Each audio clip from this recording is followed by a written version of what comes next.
Olá pessoal, tudo bem? Estou aqui fazendo um teste, né? É a primeira vez que eu uso essa ferramenta para fazer uma aula. Eu espero que dê certo, mas qualquer coisa eu quero que vocês me avisem, tá? Para que eu possa melhorar nas próximas aulas. Hoje nós vamos ver reações de eliminação. Para quem não lembra o que é uma reação de eliminação, volta naquelas primeiras aulinhas que nós tivemos, né, sobre os tipos de reações orgânicas.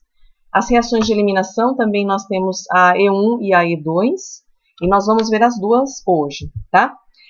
Referências bibliográficas, como sempre, né, eu tenho usado esses livros que são dos Solomons, tá? Então vamos lá, vamos começar a aula. As reações de eliminação de aletos de alquilas. Todo mundo acho que lembra, né, o que é um aleto de alquila. E para que servem essas reações de eliminação? Elas são usadas principalmente para sínteses de alquenos ou alcenos. Para quem não lembra que são alquenos ou alcenos, são esses compostos que possuem uma dupla ligação. Aí, a reação de eliminação, do jeito que ela está sendo mostrada aqui, você está vendo que ela está eliminando dois átomos aqui, certo? Para que haja, então, a formação dessa ligação dupla. Lembrando que a ligação dupla, ela é conhecida como ligação π. O que a gente vai ver também é que a eliminação, a reação de eliminação, ela compete com aquela reação de substituição, que nós já aprendemos nas aulas anteriores. Mas, se você usar bases fortes, como os alcóxidos, elas vão acabar favorecendo a reação de eliminação. Temos, então, uma reação chamada desidrohalogenação, que é um método que a gente usa bastante justamente para a síntese desses alquenos. O que acontece nessa reação? A gente vai eliminar, né, então, um H e um X, lembrando que o X aqui é o halogênio, a partir de átomos adjacentes de um aleto de alquila. O que seria átomos adjacentes? Então, por exemplo, aqui em cima, né, eu tenho esse carbono e esse outro carbono. Então, isso aqui seriam os átomos adjacentes, tá? O aquecimento do aleto de alquila com uma base forte, ela vai fazer, então, com que essa reação ocorra. Por exemplo, então aqui eu tenho esse substrato, eu tenho aqui a base forte, aqui. Eu estou fazendo essa reação, então, num meio de álcool também, como um outro solvente, e eu estou aquecendo isso a 55 graus Celsius. Aí vocês podem ver que esse bromo, ele é eliminado, e aqui no caso, um hidrogênio desse primeiro carbono aqui.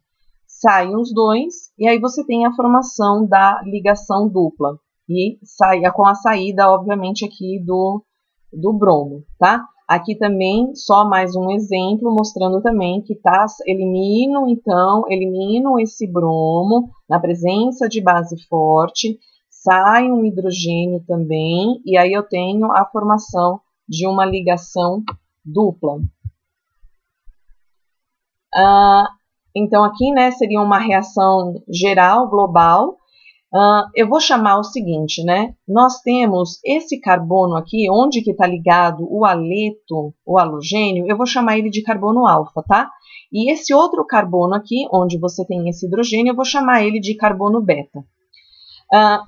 Aqui eu vou ter também uma base forte, certo? E vai ter essa reação de desidrohalogenação, onde estão saindo tanto aqui o X quanto o H para a formação da ligação dupla.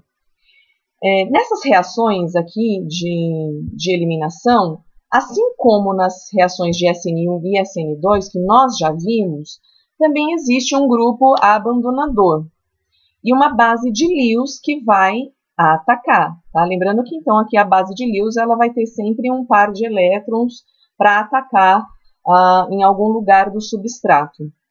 Então, como eu já disse, né, os químicos chamam o átomo de carbono, que contém o grupo abandonador, aqui no caso o halogênio de carbono alfa, e o átomo adjacente a ele é o carbono beta. Esse hidrogênio, então, obviamente, eu posso chamar ele também de hidrogênio beta.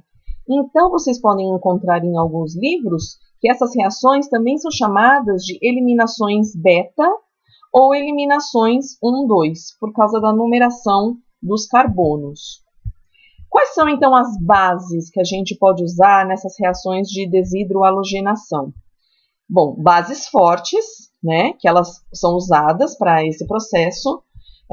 Por exemplo, então, se você pega hidróxido de potássio, você dissolve ele em etanol, você pode, então, representar desse jeito, né, hidróxido de potássio barra EtOH, que é a representação para etanol, ou bases conjugadas de álcoois, que a gente chama de alcóxido, como, por exemplo, o etóxido de sódio, que a gente representa desse jeito aqui. Lembrando que et é a representação aí dos dois carbonos, tá? Por isso que se chama etóxido, tá? Como é que eu posso, então, preparar esse alcóxido? Então, o alcóxido, ele pode ser preparado através do tratamento de álcool, que eu estou representando aqui nessa molécula, com um metal alcalino, que no caso aqui, se eu quero preparar um alcóxido de sódio, obviamente eu tenho que escolher, então, o sódio, tá? A estequiometria aqui da reação, né, tá me mostrando, então, que eu preciso de 2 moléculas desse álcool, eu preciso, então, de 2 sódios. Eu vou formar, então, 2 moléculas de alcóxido de sódio e os 2 hidrogênios que vão sair daqui vão acabar formando o H2. Essa reação acontece ela de uma forma intensa e, às vezes, pode ser até explosiva. Tem outra maneira também da gente preparar, né, os alcóxidos de sódio. Eles também podem ser preparados quando esse mesmo álcool aqui, ele reage com um hidreto de sódio, que é o NaH. Nesse caso aqui, quem é que tem o par de elétrons aqui é o hidrogênio, e o hidrogênio ele vai sacar, né, ele vai tirar esse hidrogênio que vem junto com o álcool, e o sódio acaba ficando junto com essa molécula para formar, então, o alcóxido de sódio, e também resta o H2. Bom, mas os alcóxidos de sódio, e tanto de sódio e o de potássio também, que é bastante utilizado, eles são normalmente preparados utilizando-se um excesso desse álcool. E então, esse excesso, ele acaba se tornando um solvente, então, para a reação. Nesse primeiro exemplo aqui, então, eu tenho o etanol, que é o álcool aqui, que eu coloco que ele está em excesso, é a mesma reação que a gente viu lá em cima, tá? Só estou aqui enfatizando que essa reação ela tem que acontecer com um excesso de álcool. Nessa outra reação aqui, eu coloquei um outro álcool, que é o terquibutanol, também coloco ele em excesso, e no caso aqui, como eu quis preparar um etóxido de potássio, né? Na verdade, desculpa, falei errado, não é um etóxido, é um terquibutóxido, então eu coloco potássio e não sódio para a formação final de um terquibutóxido de potássio, tá ok? Então, ou seja, até aqui eu mostrei para vocês como é que a gente pode preparar as bases fortes para serem utilizadas nas reações de eliminação. Eu vou começar agora especificamente falando sobre a reação E2. Lembram quando a gente estudou a cinética de reação SN2? Por que tinha o tal do número 2? Né? O número 2 é porque a gente viu que no estudo da cinética a velocidade da reação ela é dependente tanto do substrato, né, quanto do nucleófilo, naquele caso lá. Então aqui é a mesma história. Aqui, então, ambos, o haleto de alquila e a concentração de base, elas afetam a velocidade da reação. Então, é uma reação de segunda ordem, a gente acaba chamando ela, então, de bimolecular. Então, aqui, o que vai acontecer, né? A reação de eliminação E2, ao mesmo tempo, vai ter a remoção do próton, né? A saída também do grupo abandonador e, ao mesmo tempo, a formação da ligação dupla para a tal da formação do alqueno, que a gente tinha comentado. E, obviamente, tudo isso tem que acontecer junto, que estará lá no estado de transição. Lembrando que aqui, né, então a formação desse estado de transição que vai ser a etapa determinante da velocidade, tá ok? Aqui é o mecanismo. Qual seria então o mecanismo para a reação E2? Aqui em cima, então, a reação global. Eu tenho a base forte aqui, que seria o etóxido. Eu tenho, então, aqui o meu aleto de alquila e vai acontecer a reação de eliminação e a formação da ligação dupla. Vamos ver, então, o que vai acontecer. Lembrando, então, que o carbono alfa é esse carbono aqui onde está ligado o bromo, que é o meu grupo abandonador, e esse carbono aqui adjacente é o carbono beta, tá? Que tem o hidrogênio. O que vai acontecer, então? O íon, né, etóxido, ele tem aqui um par, ele tem elétrons, então ele consegue fazer esse ataque, então ataca aqui, presta atenção que é uma seta inteira, então aqui é por par de elétrons que está acontecendo, e então ele vai remover esse próton aqui, esse hidrogênio beta, tá? Só que daí, ao mesmo tempo, o que vai acontecer?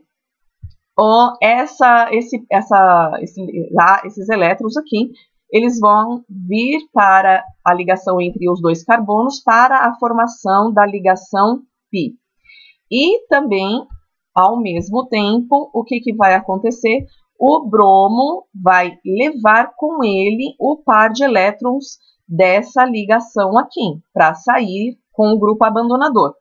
Nós chegamos, então, aqui na etapa, no estado de transição, que é a etapa lenta da reação, onde estão todas as moléculas aqui, elas estão envolvidas, né, no estado de transição, seja a base, o substrato e aqui o bromo, e onde está pontilhado, está mostrando tanto a quebra quanto a formação de novas ligações.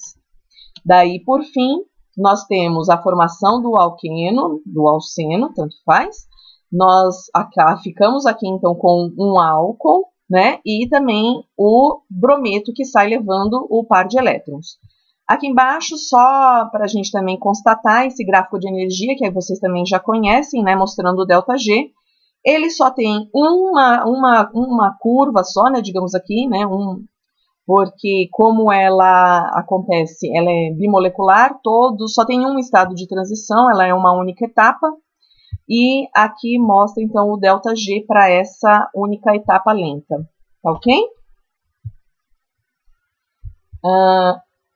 Agora, vamos lá, continuando aqui, agora eu vou falar um pouco sobre a reação E1, reação de eliminação 1. O que acontece aqui, gente? Um probleminha que acontece aqui é que a reação de eliminação 1, a E1, ela compete com a reação SN1. E da mesma maneira como na SN1 tinha aquela formação de carbocátion, aqui também na E1 vai ter a formação de carbocátion. Tá? Por exemplo, vamos dar uma olhada nessa reação que está aqui embaixo, tá? Essa reação, ela tem tanto produtos de substituição, com 83% de rendimento, e também tem um produto de eliminação, com 17% de rendimento, para mostrar isso que eu falei para vocês, que tem essa competição, acabam acontecendo as duas reações, tá? Mas a diferença, obviamente, dos produtos é que, se for a reação de substituição, você tem a substituição de um grupo pelo outro, e na reação de eliminação, você está eliminando, aqui no caso, o cloro e formando a ligação dupla, tá? Mas, tanto na E1 quanto para a SN1, a etapa inicial de ambas é a formação do carbocátion. Então, se eu estou falando aqui, por exemplo, do cloreto de terc-butila, a saída desse cloreto aqui vai sair como cloreto, que é a etapa lenta. Quando isso acontece, você tem a formação do carbocátion terciário e também do cloreto. E como é que ele se mantém lá em solução? Lembrando que também a gente já discutiu sobre isso, porque ele será solvatado, né, pelas moléculas do solvente, obviamente. Bom, se daqui para frente, a reação de substituição ou a eliminação que vai ocorrer, depende da etapa seguinte, que é a etapa rápida, tá? Então, só lembrando aqui rapidamente, o mecanismo de reação SN1, você então teria na segunda etapa, né, o carbocátion aqui, aí você teria aqui o nucleófilo, tá? Lembrando aqui, só para mostrar para vocês, esse sol aqui poderia ser hidrogênio, se isso aqui fosse um hidrogênio, aqui seria água, e se fosse esse radical etil, aqui nós teríamos o etanol. Nessa etapa aqui do ataque, aqui é muito rápido essa etapa, daí isso aqui é um mecanismo que nós já vimos na aula passada, nós chegamos nesse estado aqui de transição, só que aqui o oxigênio ele está fazendo 3 ligações, então ele está instável, chega mais uma molécula de solvente para acabar desprotonando, ele tira esse hidrogênio, deixa então aqui o restante, tá?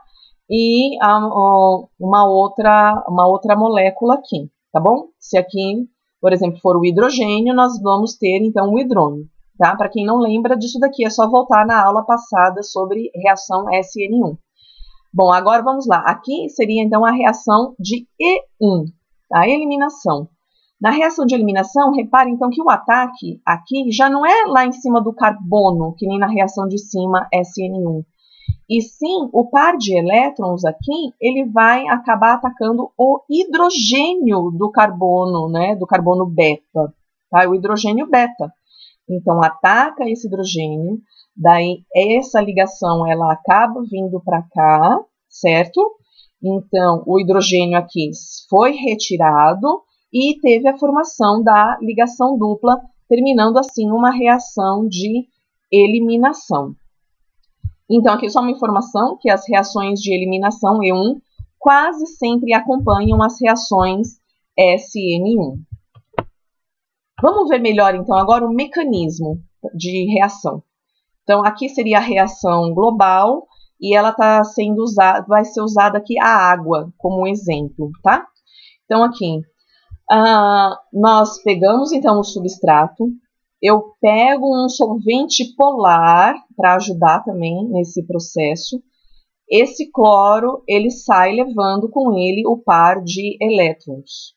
Essa etapa, lembrando que a primeira etapa, a etapa de formação do carbocátion, ela é a etapa lenta, tá? Que comprova, inclusive, aqui pelo gráfico de energia, tá? Lembrando aqui, ó, é mais alto, esse pico aqui é mais alto, tá? Então, aqui, essa etapa forma o carbocátion terciário, que é relativamente estável, a gente também já discutiu estabilidade de carbocátions, certo?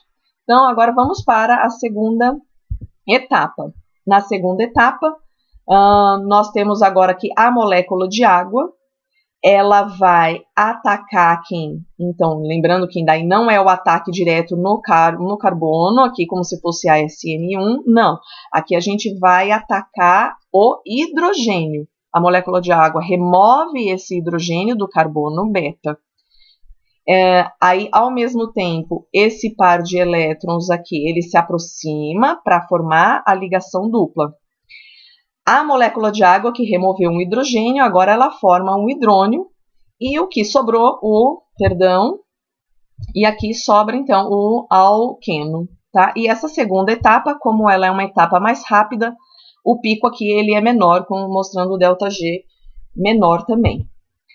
Vamos lá, agora a gente vai discutir um pouco substituição versus eliminação, tá? Bom, todos os nucleófilos, vou começar aqui com uma frase, né? Seguinte, todos os nucleófilos são bases em potencial e todas as bases são nucleófilos em potencial, pois ambos possuem um par de elétrons não compartilhados.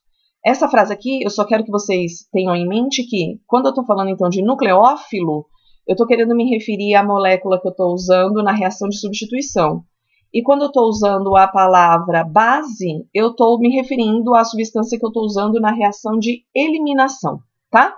Então, aqui, primeiro, SN2 versus E2. Ambas são favorecidas por uma alta concentração de um nucleófilo ou uma base forte. Óbvio, porque a gente, inclusive, já estudou isso, que por elas serem bimoleculares, a equação de velocidade delas depende tanto do substrato quanto do nucleófilo, né, no caso de substituição, SN, quanto de base no caso de eliminação, tá? Então, isso a gente já sabe. Agora vamos discutir um pouco as estruturas do substrato.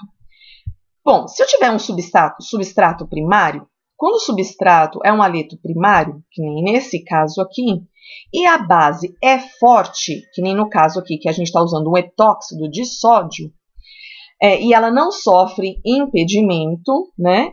Eu vou, na verdade, acabar favorecendo a SN2. Por quê? Porque daí a base ela pode se aproximar facilmente do carbono. Esse carbono ele não tem impedimento estérico, então tudo bem a base chegar e atacar e acabar fazendo uma SN2. Aqui, como vocês veem, então, por exemplo, se eu pego essa reação e faço nessas condições, eu vou ter um produto principal, que é o produto de substituição, que eu peguei esse daqui, né? Lembrando que aqui são 2 carbonos, ET, por isso que acaba surgindo, então, aqui também esses 2 carbonos aqui, tá bom? Mas também eu tenho um pouquinho de E2, mas a favorecida mesmo é a SN2. Substrato agora, substrato secundário.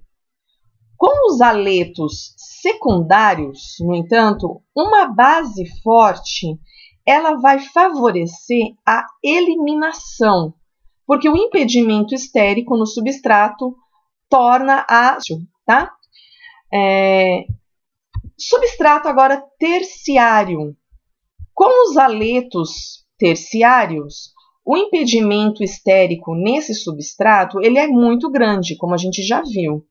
E a reação de SN2 ela simplesmente não consegue acontecer por causa desse impedimento. Daí, então, nesse caso, você vai favorecer a reação de eliminação, e principalmente quando ela for realizada em altas temperaturas.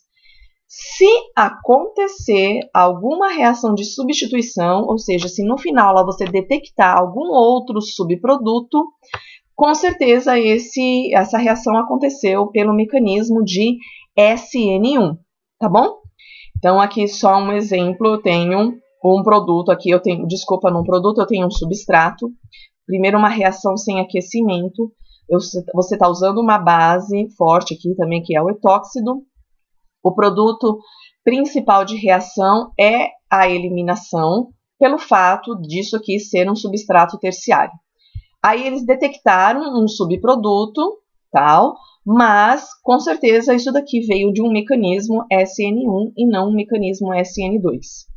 Mas se eu quero eliminar esse subproduto de SN1, o que eu faço? Eu simplesmente aqueço, né? Essa reação de cima aconteceu a temperatura ambiente 25 graus Celsius. A hora que eu aqueço, eu vou favorecer totalmente as reações de eliminação. E eu aí elimino os produtos de substituição. Temperatura. O aumento da temperatura, como nós acabamos de ver nesse exemplo que eu acabei de mostrar, ele vai favorecer a reação de eliminação sobre a substituição. Por que isso, né? Porque as reações de eliminação têm energias livres de ativação maiores do que as reações de substituição, porque tem que acontecer uma maior mudança nas ligações, nas reações de eliminação, né?